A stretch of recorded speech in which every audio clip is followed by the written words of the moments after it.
All right, I know I've met a lot of you over the last 2 months that I've been here. I know I haven't met everyone. I'm Colonel Gonzalez. Like I said, been here about 2 months. I've been in the Air Force 23 years. I grew up in Texas and New Mexico. My family's from Pittsburgh. So the Chief's going to talk a little bit about OH. But we all know who the dominant football team is in that region. Anyways, so I'm excited to be here. I'm so happy to be able to bring my family with me this time. Who's here company? Who has their families with them? All right, great. We want to double or triple those number of hands. We want to get more families over here. We have some limitations on what we can do, but we're gonna tackle that long-term vision. But I'm not going to talk about that today. What I want to talk about real briefly is some of my expectations. So, excellence. What does excellence mean to us, to me in particular? So it's basic blocking and tackling skills. We have to do the basics better than anyone else.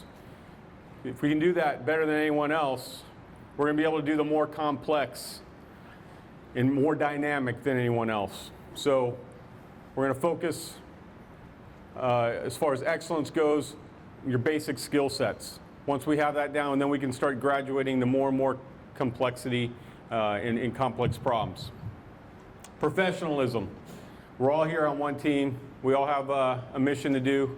We're in this team, on this team together for a common purpose, common goal. So let's treat each other like adults, like the professionals that we are. And then can-do attitude. So if we're going to succeed as a wing and as a squadron and as a your unit level, if we're going to be a learning organization, we're going to be an innovative organization, we need to have a can-do attitude, which means we need to be able to hang it out there a little bit and maybe stumble a couple times. We might fumble the ball. We might throw an interception now and then. We're going to pick ourselves up. We're going to carry on and get better. So my dad, when I was growing up, I loved playing baseball. And some days I might go 5 for 5 and have 7 RBIs. And more often than not, I would strike out 4 times and have a handful of errors. But either way, my dad told me the same thing. No matter how good you are, there's someone better than you. And no matter how bad you are, there's someone who's worse. So think about that. It humbles you when you're excelling and you're winning every day. And on your worst day, it should be able to pick you up a little bit. Dust yourself off and get up and try harder. All right, so those are my expectations. My focus areas. Readiness. We have to defend, execute, and sustain. That's our mission. That's what we have to be ready to do. We have to be ready to do that tonight.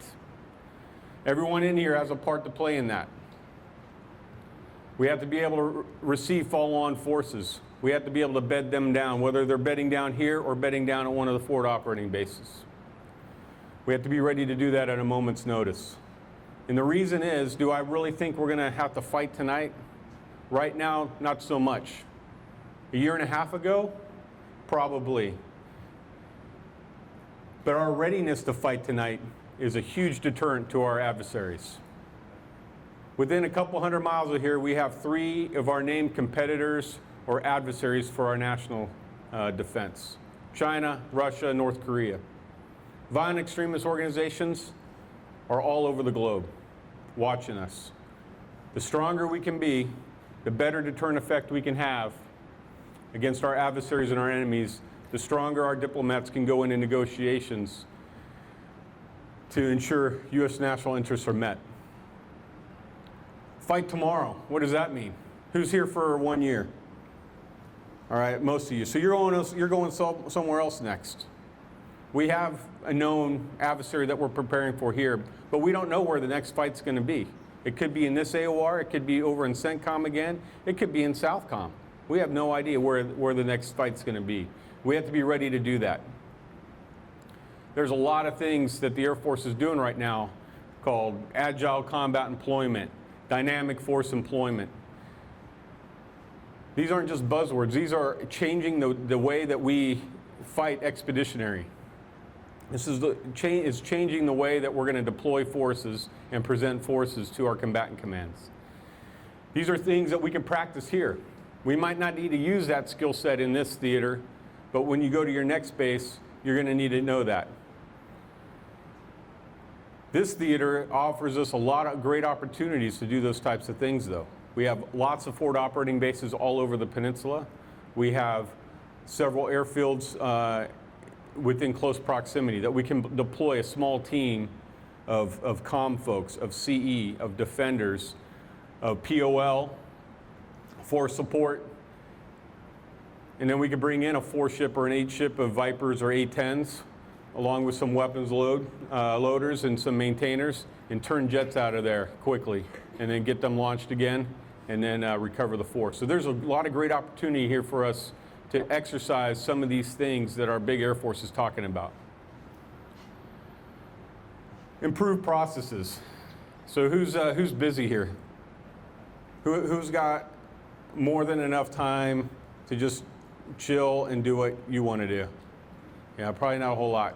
So we need to increase the efficiency and the effectiveness of a lot of our processes.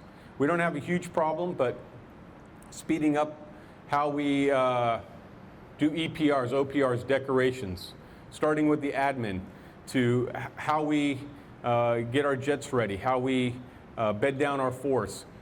The faster we can do all of those basic drills, the more time that we're going to have to work on complex problems and get you more time back to be able to enjoy the rest of your day. All right, teamwork. This base has got to work as a team. We have lots of partners here. We need to work cross-functionally, cross-organizationally, cross-service, and cross-national lines. We have all that right here on this base. We're all going to succeed together or fail together. So we need to, everything we do, we need to think about how it affects the team and how we can be stronger as a team. And then finally, camaraderie. Unit cohesion is critical to success of an organization. We need to really build upon that here. We have people that come in and leave within a year. It's hard to get to know each other. People are always changing. The flavor of the squadron, the attitude of the squadron is in constant churn and change. We need to make sure that we bed down people here. We bring them into the fold of Osan. We work as a common team with strong cohesion within the unit. Wingmanship. We need to be able to look each other in the eye and correct each other when we're making a mistake. We need to be able to look each other in the eye and know when we're having a bad day. We need to be able to go downtown and know when it's time to turn it off and come on back. We need each and every one of you to know that you're valued in our organization. We need each and every one of you to accomplish the mission. There's not one of you that's here that's just extra. We need each and every one of you. And the bottom line there is increasing resiliency, and I'm going to talk about that a little bit more later. For now, I'm going to talk about some of our upcoming events. So over the last 2 months that I've been here, we've had the President visit, we had an outstanding Freedom Fest over the 4th of July, and then we had the SecDef visit. And that's on top of all the other things that we do day in and day out. We've deployed the 25th up to Alaska, got them back. We deployed the 36th up to Alaska. We're going to be getting them back here shortly on about the 16th of August.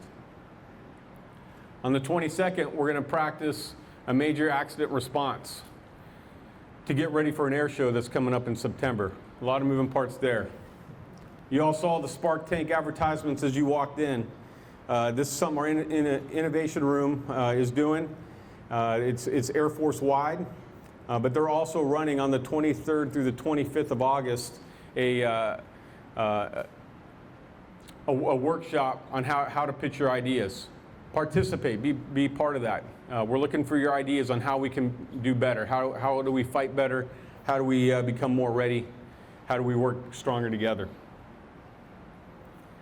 Then I'm going to do an EOC rock drill because I need to work on my blocking and tackling skills as well. So these training events that are coming up, a lot of that depends on how well that I can get the word out to you and into your units on what's going on the base and provide initial commander guidance and intent so that you can operate without me having to be there.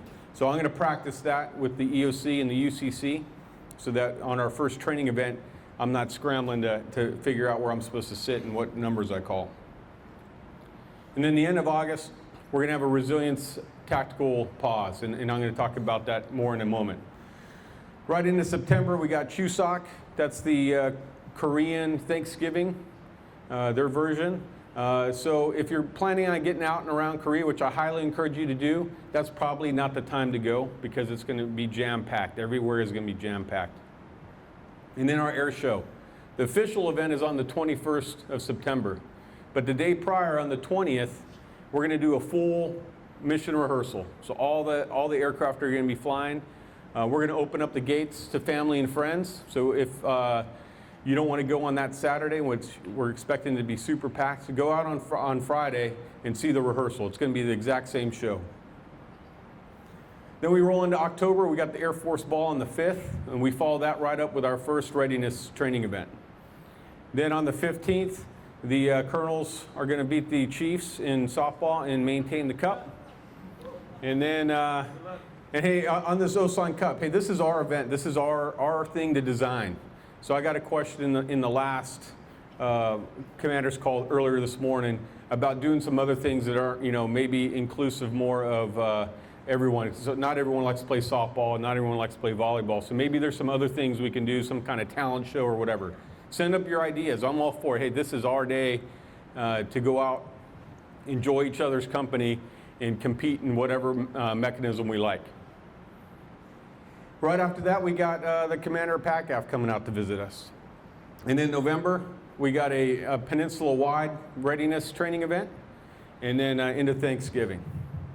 So those are the things that are coming up, pretty busy.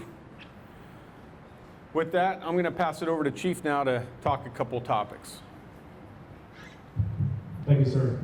Good morning, everyone. Good morning. Mustangs! Yay! All right.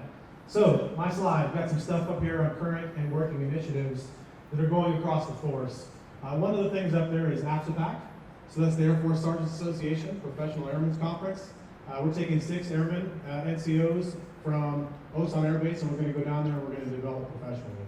So, some enlistment changes. I know that some of you may have been at Chief Johnson's All Call, so some of the things on the forefront for enlistments for folks in the grade of technical sergeant and above at 16 years, your enlistment is going to, the data separation is going to adjust out to your hierarchy.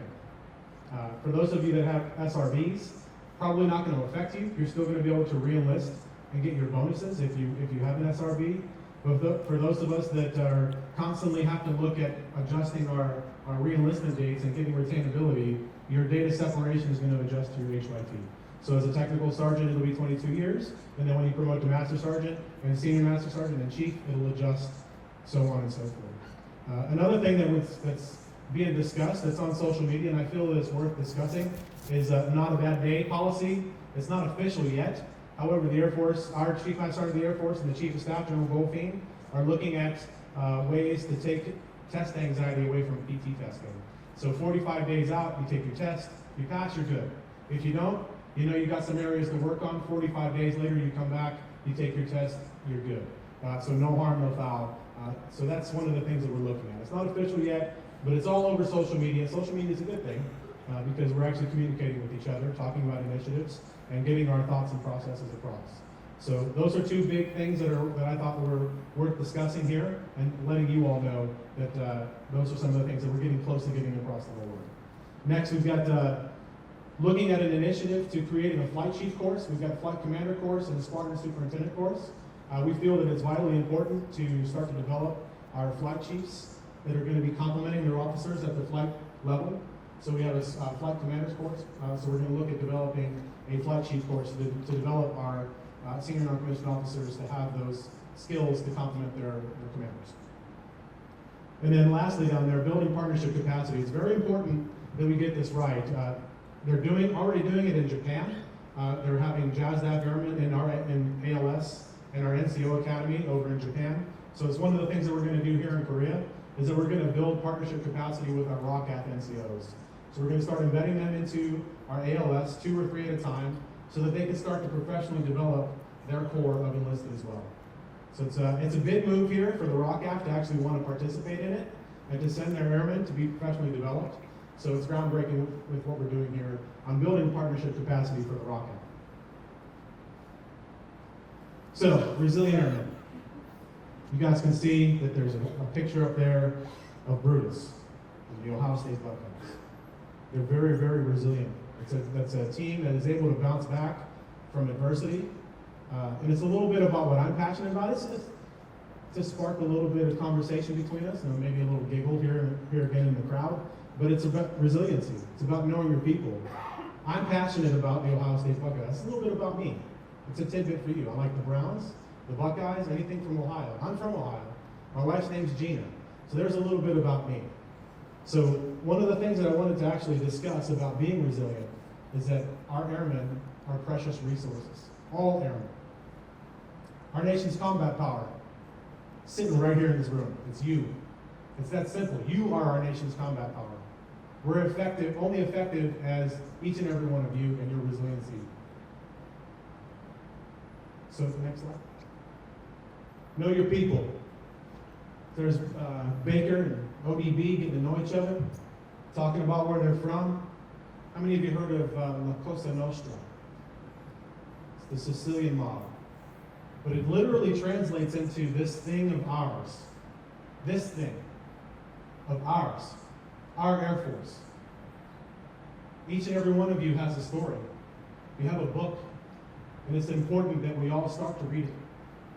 There has been resilient stand-down days before in the past, and that was brought up in the last All Call in 2010. And that's normally when somebody stands up here and talks to you. So we're going to do things differently. It's ours. This thing of ours, this tribe, we've got to get it right. And we're going to play a message from the Chief Master Sergeant of the Air Force, Chief Wright here in a second. But that's what he's getting at. He's getting at the tribe, this thing of ours, this profession of arms. The importance of an airman, all the way up to a general officer, that each and everybody is as equally as important to accomplish the mission, to be the tribe that we are. It's ours to own, and it's ours to get after. So go ahead and do the next slide.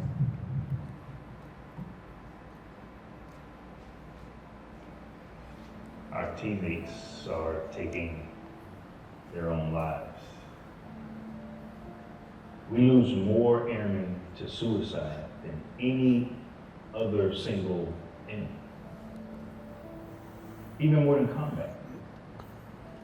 78 of our brothers and sisters have given up on life this year alone. 78. 78 teammates, that's 78 wingmen, that's 78 spouses, that's 78 brothers and sisters and sons and daughters, 78. Who couldn't find a single reason to keep going. That's 28 more than this time last year. If we don't do something, we could lose up to 150, 160 airmen in 2019. We can't let this keep happening. This is our problem. And we have to dedicate ourselves every single day to building strong and healthy airmen, supporting and engaging teams, and cultures of trust and respect to help keep these airmen hopeful, to give them an opportunity to thrive in this great Air Force.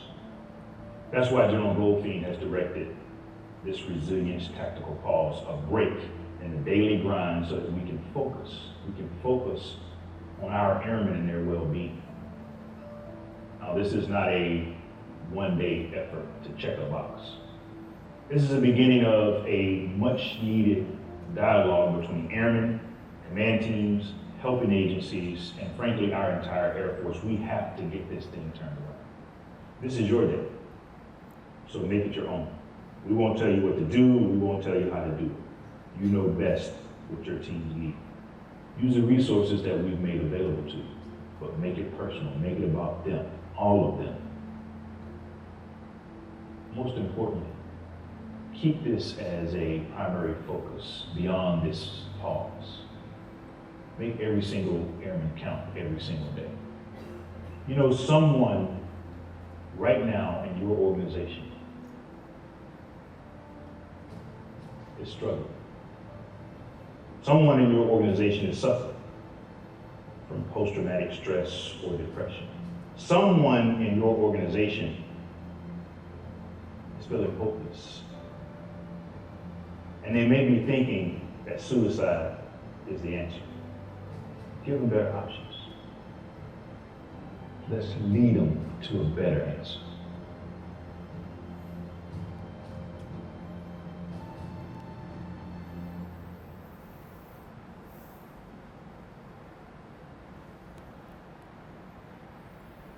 So as the chief says here, this is our problem. Something that we gotta wrap our arms around and figure out together. This is the battle board. This is the threat and the enemy. So as you can see, you probably can't see it very well, but I'll kind of read it off. Over here, it's now up to 79. That was as of the 28th of July. 79 airmen have taken their lives. There's kind of some higher areas of where, you know, who's at most risk, but I think the key takeaway here, male and female, married and single, enlisted officer and civilian, and what's not on here is also dependents. All age groups, all AFSCs. It's not one single group,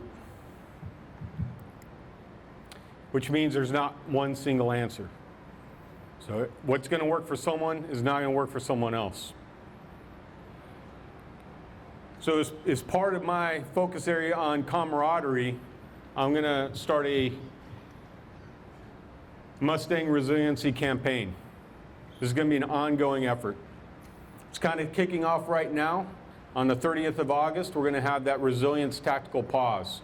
That's to give all of our airmen a day to get to know each other, to build unit cohesion, to understand what drives us, to understand a little bit better those helping agencies that are there for us, to understand why we still have barriers to going and seeking help.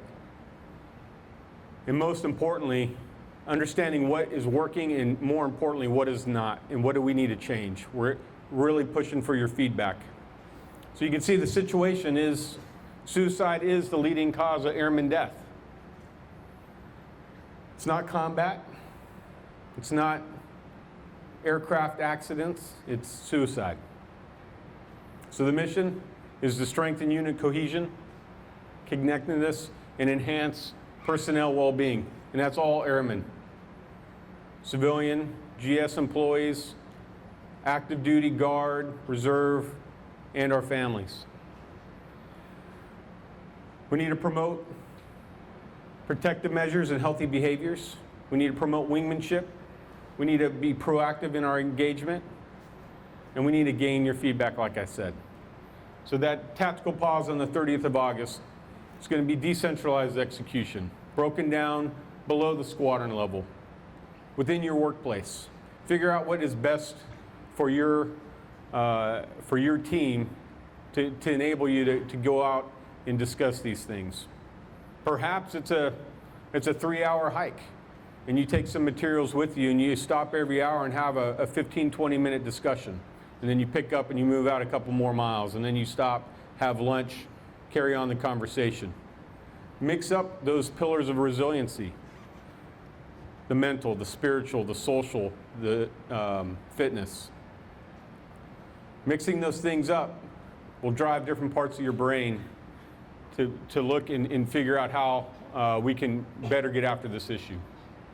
And again, we need your feedback. What's working, what's not working, what do we need to change? And again, like I said, this is going to be an ongoing campaign. There's going to be activities throughout the coming year on this. All right, I've talked enough. I want to hear from you now. What's on your mind? I know some of you may have text questions in, but if you have additional questions, please raise your hand, and we'll get a microphone over to you so we can hear you. Do we got any texts? All right, go ahead, Andrew. One question came in. If I cape and move off base, will I get BAH for my dependents in the States and OHA for me here? Need to phone a friend. Any finance people in the house? Kevin B. I'll have to get back to you on that one, sir. Okay, we'll have to get back to you on that one. I believe you do. I believe you still get, just because you move off base, you'll still get care for your family back. Now, if you bring them over here, it changes things. So you really got to be honest with finance so that we get you set up properly. So I'll tell you my story. So when I was here 20 years ago, I did not cape. I should have. It was my follow-on choice. 20 years later, I finally made it back. But I lived downtown. There wasn't enough on-base dorm space for lieutenants back there. So I moved downtown and got permission to bring my wife over. But what I forgot to do was go talk to finance and get the BAH for back home turned off. And so when I showed up to Alaska a year later, they're like, so where was your wife living? And I was like, well, with me. And they're like, well, we overpaid you a whole lot of money, so we're going to need that money back.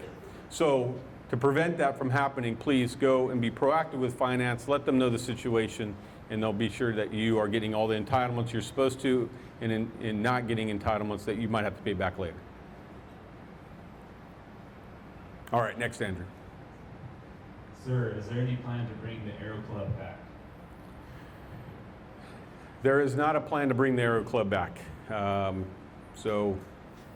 For a variety of reasons, but there is still Civil Air Patrol. We just don't get to exercise that part of Civil Air Patrol. But no, there's not a plan to bring the Aero Club back. We are looking at other opportunities, though. There are some opportunities with civilian universities around that have flight training courses that we can maybe delve into deeper to find out if we can partner with them. Next. What changes are being made to the EPR system? Currently, months are wasted on a paper drill while our readiness slips. All right, can you repeat that again? What changes are being made to the EPR system? Currently, we spend months wasting our time on paper while our readiness slips. Chief, you wanna start on this one? No, that's a great question, because I'm sure that people have seen on multiple social media sites that they're changing from bullets to more of a sentence structure to more of a 3 or 4 line. Short answer, there's discussions, but there's no change to the current way we do our EPR system. We've got some bullet background papers. We've got some really smart people that are looking at it from the Air Force Senior Enlisted Leader Council, the AFCEL. All of our MATCOM command chiefs with Chief Wright, they're discussing this. Probably going to be a hot topic at AFCEPAC here in a couple of weeks. So hopefully I can bring back a little bit more fidelity to that answer.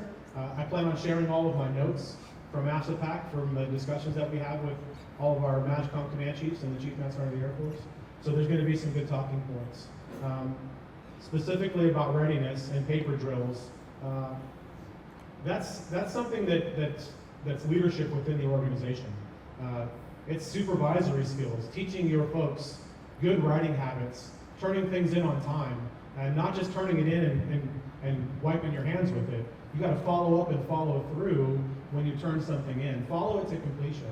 That's leadership from all levels, from the NCO level to the senior NCO level to the flight commander to the squadron commander. We own that process. As far as readiness, I think taking care of your people ties right into readiness. So putting forth a good product, number one, is key. Work on your writing skills. Make sure that you're developing your supervisors to turn in good products. And then the kill chain will be shortened, I think, if we start taking those small steps. But that's just my opinion. I think that's where we're going. As far as the process, I'll give some feedback with what I get out of this conference from our leadership. Both General Goldfein and Chief Wright will both be at AFCEPAC. So. Yeah, I'll finish with, that's one of my things that I want to look at, is how do we improve those processes? So how do we not draw out the process so long that it's got to go through, 25 or 36 or 51, processes in looks to get a EPR across the line. So trying to minimize that a little bit and streamline it. And a lot of it comes down as well as, making sure we're measuring what's important to us. What's important to put on your EPR or your OPR? Well, it depends on what your job is, right? So are you keeping track of what you're doing that enables the mission that you can impact? Every day, write a couple sentences down about what you did. Keep track of it throughout the year. You'll be amazed at the things that you forget about. So keep track of it, and that'll help speed up the writing that you could, bullets or information that you can provide to your supervisors for them to write your performance report. All right, Andrew, over there. Colonel, Chief, Sergeant Sherman, I just got here a few days ago. Welcome. It currently seems that the base Osan is papers written for child care or independence from the standpoint that it's not built military. So is there any plans in the future to increase the CDC care here on base? Absolutely. So first off, welcome to Osan. Great to have you here. Yes, there's a plan. There's multiple plans. So we have on the books a plan to build a new child development center. The one that we have is actually not bad. It's in fairly good shape, but it's not what we need. And so we have a plan to build a new CDC. In the meantime, because that's going to take obviously some years to develop, there's some things that we could get after now to increase that capacity. One of our problems is hiring child care providers. That's one of our big LIMFACs right now, and even Camp Humphrey, U.S. Army Garrison Humphreys has the same problem. So it's very hard for them to recruit and retain child workers. It's one thing that I'm taking forward to the PACAF Commanders Conference. I'm working with FSS to find out what are LIMFACs, what are the obstacles to our success when it comes to child care here, and see what PACAF can do to help that.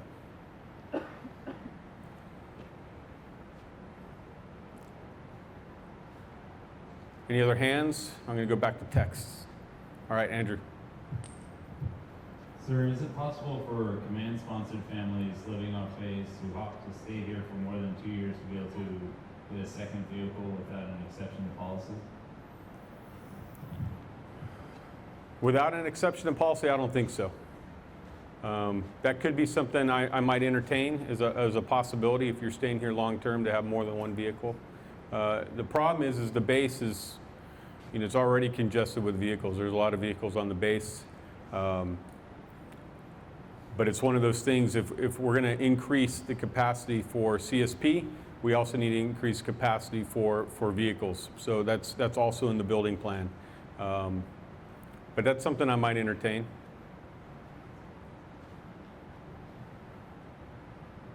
I've heard conflicting claims on the base tattoo policy for whether or not you can receive them on pen. Could you clear this up, please?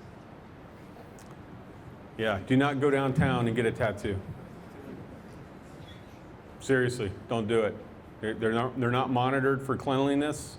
This has nothing to do about whether or not you're going to get a tattoo. This is about your health and welfare.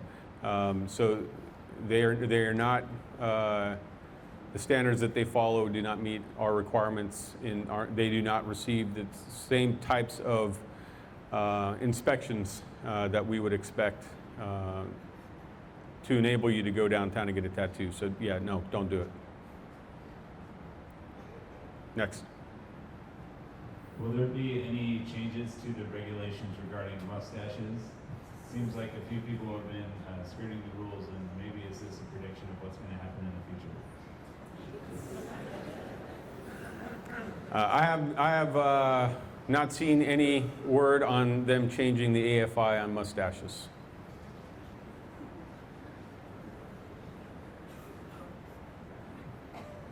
Next. Seriously? But I'll see you in March. When is the flight line defect going to improve the quality of their food?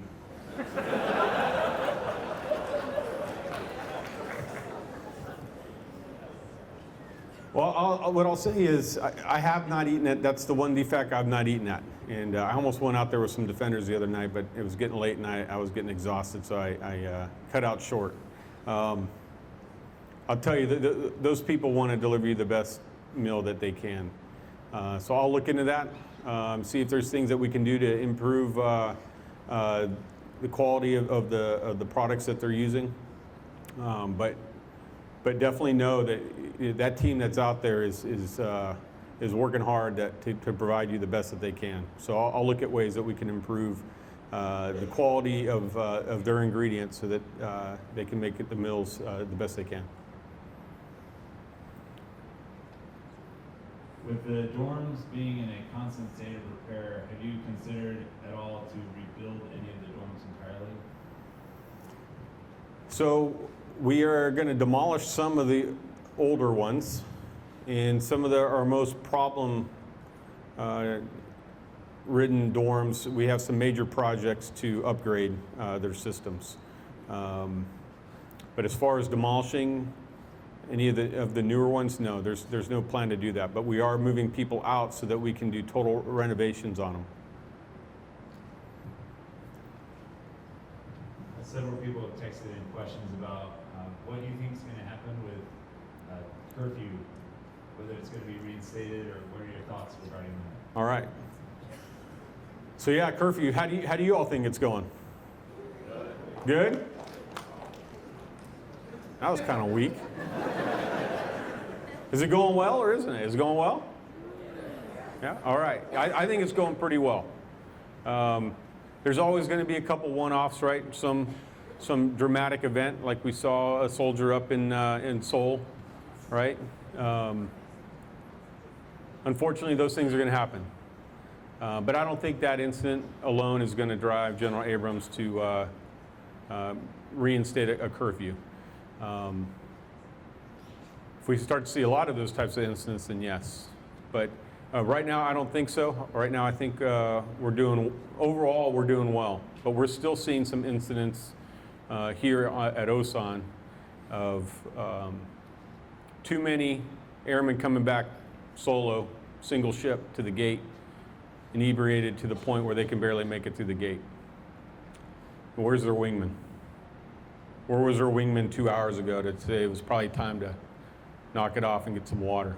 Where was their wingman to at least help them stagger back in to the base if that's what they were going to do? So I'm seeing a breakdown in wingmanship on occasion, more often than I would like to see. So get after that part of it, and the rest is going to take care of itself. All right? Yeah, I think we're going to be okay with curfew.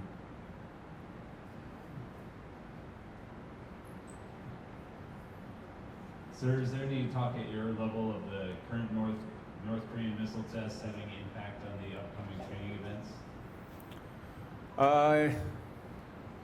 Not directly to that. So the Dongmang 19-2, which is being called a combined command post training event, is going on right now. So no, the actions by North Korea are not going to constrain what we need to do to ensure our readiness and our interoperability with our ROCOF partners. So no, there's no talk about that at all.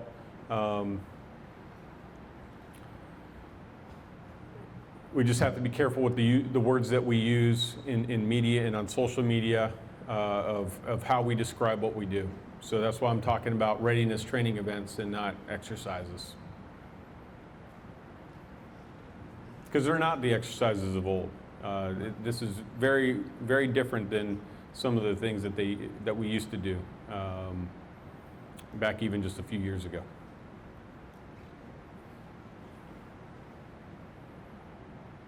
Another one? Is there a way that we can get the Korean DFAC to be free for meal card holders? Probably not. If we were to do something like that, we would have to do some sort of cross-org agreement that we would, they would have to scan your card and then we would have to pay them, reimburse them in some measure. So we have not looked into doing that, no. So I guess it could be possible. We could take that and see what it would drive as far as creating some type of memorandum of understanding and how we could do that, and then how would we reimburse them from the military, from the U.S. side to the ROC side. We can take a look at that and see what it would take, and I'll take that for action. Can the existing indoor pool be repaired, and is there a plan for a new one? So it could be repaired, but the amount of money that it's going to cost to repair it is cost inhibited. So the plan is we're going to level it, get rid of it, and we're putting on the books a new aquatic center that we want to build. So that's what we're going to do, is we're putting forth that design and then look to get it funded. We're also, we scrapped some designs for a new gym. But what we are going to do, because a gym is expensive and it's hard to get money through IMSC to fund a MILCON project of that size and scope. What we are going to do is we're changing the design, and we're going to design a field house. So kind of just a big open area that's got all the equipment that you need in there. And that's going to go on the east campus, so right over here, kind of behind the high school. That's the design we're coming up with. And we think that we're going to be able to execute that one. Another question on meal plans. Is there any way that we could change it to a campus style where you can use your meal card for at FSS restaurants and facilities? There is a future plan for that. We're looking in how we can enable that. And yes, so we are looking at that and trying to tackle it.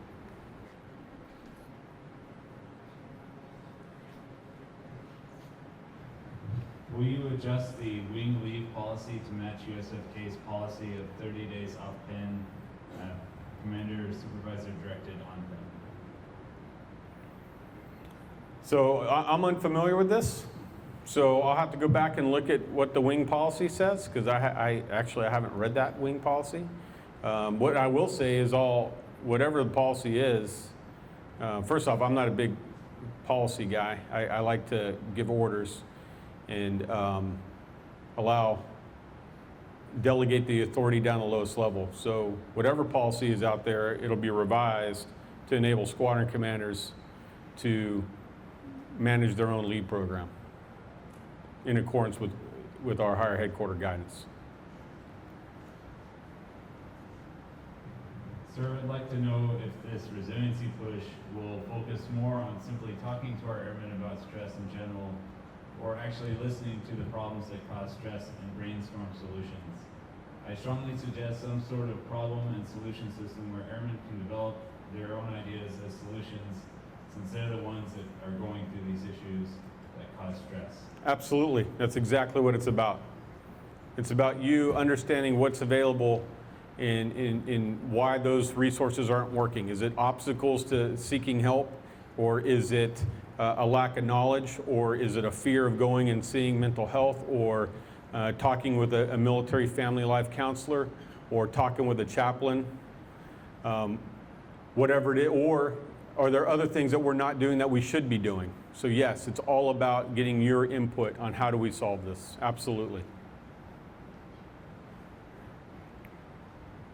Is there any chance we can replace the Arby's with a Chick-fil-A?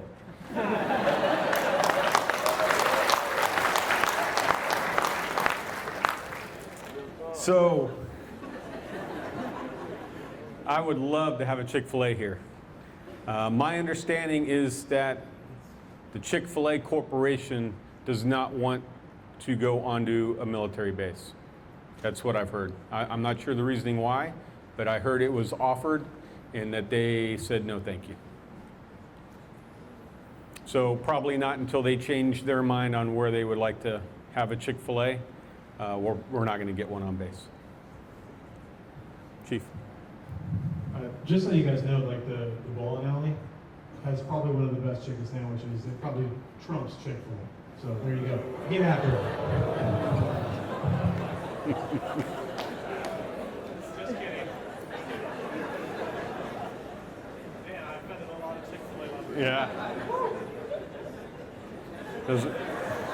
Them's fighting words, Chief. Next. A lot of airmen are coming to Korea without follow-on. Is there any movement on getting this problem fixed so that people can have a follow-on when they leave Osan? So there's a variety of things that I'm going to take to the PACAF Commanders Conference and to the Chief of Staff's Wing Commander Conference. This is one of those things. So why aren't we getting follow-ons in a timely manner? So that's something we're going to investigate, and I'm going to try to get an answer for you on.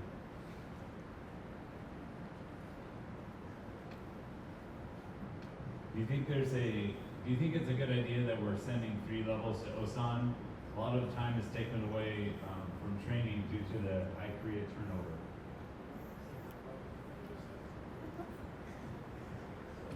I think it's great to have 3 levels here. I think it's great to come here as a brand new airman and learn how we fight our nation's war in this type of an environment. This is where I learned how to be an A-10 pilot and fly combat missions, was right here. No, so I think it's great.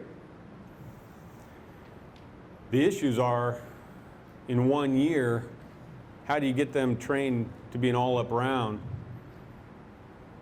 And if you can, wouldn't it be great to keep them for a second year? So I want every first-term airman to cape here. I want every airman to stay here for 2. And I want to try to incentivize that as much as I can. There's a lot of things that go in with that, obviously, and you know, Osan is the follow-on of choice. You've heard Colonel Betts, now you hear me talk about that. It is a long-term vision for Osan. But yes, I do. I want you to come back. How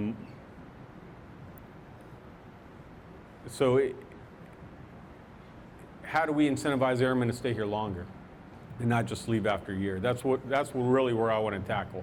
We're not going to be able to just reduce the number of 3 levels coming into the base. And nor do I really want to. I want young airmen here. I want young airmen to come here and learn how to fight in a contested, degraded combat situation in a chemical or a biological environment. This is the place to do that. So I want young airmen here. I just want you to stay longer. Next.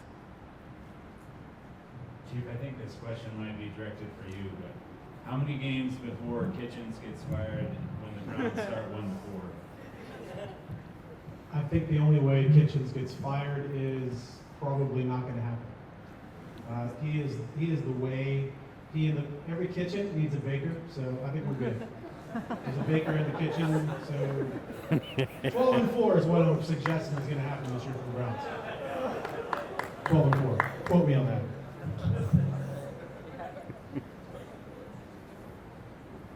Sir, is there a reason why you can't take food to go from the DFAC if you're not in uniform?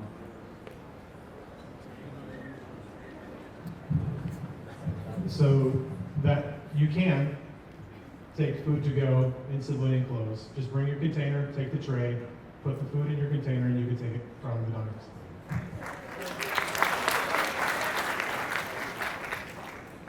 So it's that simple. You're allowed to. So there's next question.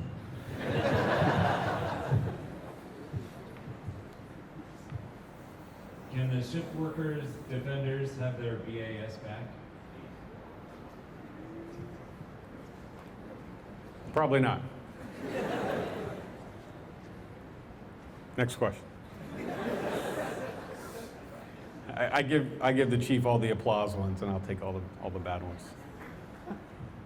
Why is it such a struggle to keep the air conditioning working in the dorms, but other base facilities seems to never have any issues? For example, the BX or commissary. So I'll tell you, it's not for a lack of trying. Okay, I don't know why we have so many problems with the dorms. Some of them were built and it wasn't the code. Some of them were built with a bad design, and we're trying to get after those things. There's a lot of dorms. So you're constantly hearing about problems in the dorm. There's only one BX, only one commissary. So it is a big issue. CE is all over it. They're working as hard as they can. Some of it's parts, some of it's just problem buildings that were designed poorly. So there's a variety of different reasons. What I will say is if it happens, speak up, put in that work order, talk to your dorm leader. If it can't be fixed in a timely manner and they can't get in an air conditioning unit into your room to keep it at a comfortable level, then we'll move you out. We'll get you into another dorm room, or we'll get you into Roomy Lodge until it can be fixed.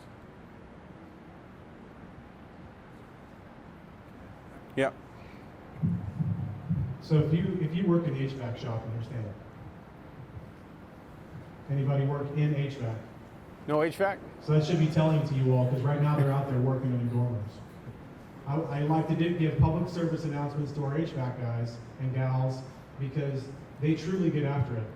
I was over in 1460 when that water main burst. It was like a sauna down there, and we had airmen underneath that building for hours upon hours busting their back to get that thing back up to where it needs to be. Fixing the air conditioning, fixing the water, the hot water. That's what they do day in, day out. So those are your teammates. It's La Cosa Nostra, man. That's our tribe.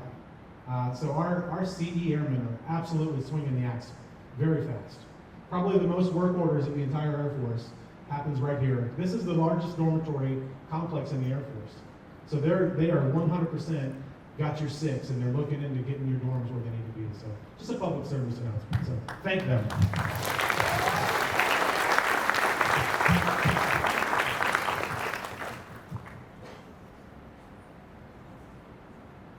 Sir, will Chuseok be a down day and/or an admin leave day? No, there's no plan for Chuseok to be a down day.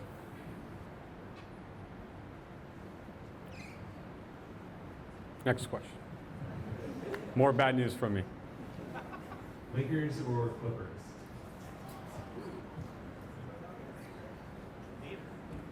Yeah, neither. I'm not a huge NBA fan, so I used to be Lakers, kind of migrated to Clippers recently, but honestly, I don't really follow it. And then you're asking the wrong guy over there with Chiefs, so Cavaliers. So I don't know, Clippers probably. Considering the high pace of operations and also reduced manning and the constant change of personnel here at Osan, do you think getting more contractors in and specialized airmen can increase efficiency and reduce the responsibilities for folks who are here at Osan? So that's a fairly complex question. Yeah, sure, getting contractors in here to handle certain things can make us more effective in peacetime. The problem is we're not here for peacetime. So we're here to be ready to fight tonight. And if we have a bunch of contractors that are doing jobs, they're probably not going to be here when the missiles are flying. So we have to be ready to be able to do all those jobs and not rely totally on a contract force. Just a question. For the re-enlistment changes that Chief talked about, when will those take effect? So I've heard as soon as the end of August, but if, again, want to come back from the AFSA pack, that is one of the leading topics. I heard out of A1 that they were trying to get that done by August, so more to follow, but it is one of the things that we're trying to get across the line. So hopefully by the end of August, we'll have a little bit more information for those that are affected by it.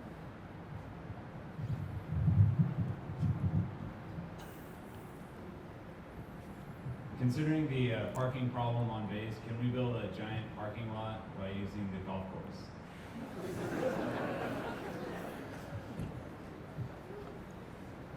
Increasing the capacity of parking here is definitely hand in hand with our long-term vision. So we're going to look at options on how we can do that. Whether or not we use the golf course to do that, that's yet to be seen. That's it? All right. Who else?